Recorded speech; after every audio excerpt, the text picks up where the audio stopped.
តាមពិតវីដេអូហ្នឹងគឺខ្ញុំបានបញ្ចូលសលេងហើយប៉ុន្តែស្ថានភាពពេលហ្នឹងគឺអញញ៉ៃខ្លាំងហ្មង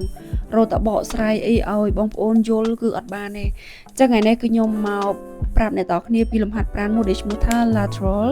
step up ដែលយើងហៅថាលំហាត់ប្រាណដែលយើង step ជំហៀងឡើងលើអញ្ចឹងណាអញ្ចឹងលំហាត់ប្រាណនេះពេលដែលយើងដាក់ខ្លួនត្រូវដូចដែលខ្ញុំបង្ហាញហ្នឹងគឺយើងផ្ដោតទៅលើខ្សាច់ដុំគូត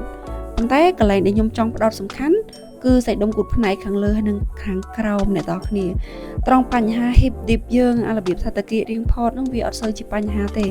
អាចនឹងស្រួលលេងដែរប៉ុន្តែអាផ្នែកសាច់ដុំគូតលើហ្នឹងគឺវាត្រូវការពេលមែនទែនប៉ុន្តែមិនមែនខ្ញុំលេងតែមួយលំហាត់ប្រាណហ្នឹងអាចធ្វើឲ្យវា complete អាចធ្វើឲ្យយើងពេញចិត្តបានហើយគឺយើងត្រូវប្រើ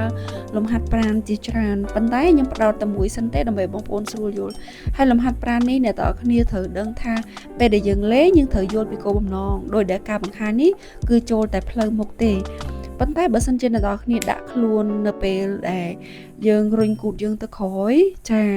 ប្តេកខ្លួនទៅខាងមុខហើយសកត់កម្លាំងទាំងអស់នៅលើកែងជើងរបស់យើងអ្នកនរគ្នាគប់គឺយើងដោតទៅលើសាច់ដុំគូតបងប្អូនព្យាយាមធ្វើបែបហ្នឹងព្យាយាម take time ទោះបីជាគីឡូយើងកាន់តិចឬមួយក៏យើងលេងតែ body weight ខ្លួនយើងក៏ដោយគឺអ្នកនរគ្នានឹងឃើញផលនៅពេលដែលយើង consistent